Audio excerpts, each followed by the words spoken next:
संजीव खन्ना का एक के बाद एक बड़ा फैसला। सुप्रीम कोर्ट के फैसले, मोदी सरकार में मचा हड़कंप। अब आयोग के अध्यक्ष को हटाने का दिया आदेश। संजीव खन्ना के फैसले से डरे पीएम मोदी। नमस्कार, मैं आपके साथ शबनम। जब से संजीव खन्ना सुप्रीम कोर्ट के चीफ जस्टिस बने हैं, तभी से मोदी सरकार और मोदी के लिए आफत आ गई है। एक से बढ़कर एक बड़े फैसले संजीव खन्ना ले रहे हैं और उधर मोदी सरकार आफत में आ रही है। अभी हाल ही का फैसला उठा लीजिए। एक याचिका पर रिटायर होने से पहले मोदी के भक्त कहे जाने वाले चुनाव के प्रमुख राजीव कुमार मुसीबत में आ गए। बात यह है कि सुप्रीम कोर्ट के एडीआर की शिकायत पर चुनाव आयोग को हड़काते हुए जवाब मांगा है। सुप्रीम कोर्ट ने आयोग से यह भी कहा कि वेरिफिकेशन के वक्त वे ना तो ईवीएम का डेटा डिलीट करें और ना ही रीलोड करें। सुप्रीम कोर्ट ने वेरिफिकेशन के लिए आयोग की तरफ से तय किए गए 40,000 रुपए को लेकर भी गुस्सा जाहिर किया और कहा यह शुल्क ज्यादा है। और आप समझ सकते हैं कि कैसे एक बार फिर रिटायर होने से पहले सुप्रीम कोर्ट ने संजीव कुमार की हालत खराब कर दी है। इसी से मोदी सरकार की किरकिरी हो रही है। अब एक दूसरे फैसले में मोदी के संजीव खन्ना ने पसीने छुड़ा दिए हैं। जी हां, सुप्रीम कोर्ट ने 12 फरवरी 2024 को होम्योपैथी आयोग के अध्यक्ष को हटाने का आदेश दिया है और इसी से मोदी सरकार की फजीहत होगी। खबरों की माने तो सुप्रीम कोर्ट ने यह फैसला अध्यक्ष की नियुक्ति को लेकर लिया है। कोर्ट का मानना है कि अध्यक्ष की नियुक्ति कानून के अनुरूप नहीं हुई है। सुप्रीम कोर्ट ने बुधवार कोर्ट ने एनसीएच के अध्यक्ष की उनके पद से इस्तीफा देने का निर्देश देते हुए कहा उनकी नियुक्ति कानून के अनुसार नहीं है। कर्नाटक हाईकोर्ट के एक आदेश को खारिज करते हुए न्यायमूर्ति दीपांकर दत्ता और न्यायमूर्ति मनमोहन की पीठ ने डॉक्टर अनिल खुराना को एक हफ्ते के अंदर पद छोड़ने का निर्देश दिया है। बस इसी बात से मोदी सरकार की आलोचना हो रही है और इस भारी बेइज्जती से सरकार चुप है। जानकारी देते चलें कि हाल ही में चुनाव आयोग को लेकर संजीव खन्ना ने खूब खरी खोटी सुनाई थी और इसको लेकर राहुल गांधी ने लोकसभा में राजीव कुमार की धज्जियां उड़ा दी थी। लोकसभा में राहुल गांधी ने क्या कुछ कहा था, आप सुनिए। सर, महाराष्ट्र में more voters were added in 5 months in Maharashtra then were added in 5 years in Maharashtra. जितने 5 साल में ऐड हुए उससे ज्यादा 5 महीने में ऐड हुए, आखिरी 5 महीने में लोकसभा चुनाव के बाद। सर, एक बिल्डिंग है सर शिरडी में, एक बिल्डिंग में 7,000 नए वोटर एक बिल्डिंग में ऐड हुए सर। एक बिल्डिंग में 7,000 नए वोटर ऐड हुए सर।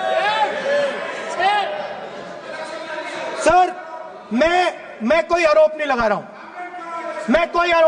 हूं, मैं सिर्फ ये कह रहा हूं सर कि ये इसमें कुछ ना कुछ प्रॉब्लमैटिक है कि हिमाचल प्रदेश जितने बड़े वोटर्स लोकसभा के बाद जादू से आ जाते हैं।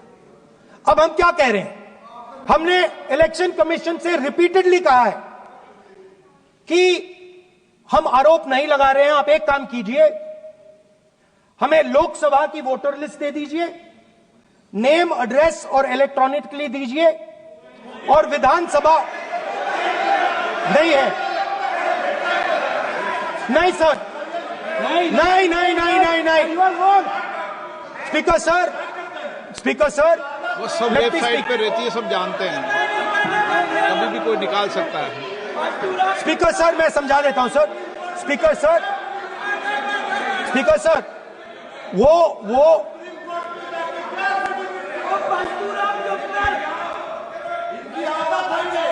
Speaker sir, we have asked speaker sir,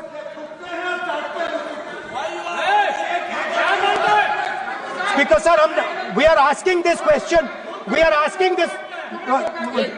speaker sir, population of Himachal Pradesh, आपने बीजेपी को गाड़ी दी, please, population of Himachal Pradesh has voted, extra has voted in Maharashtra.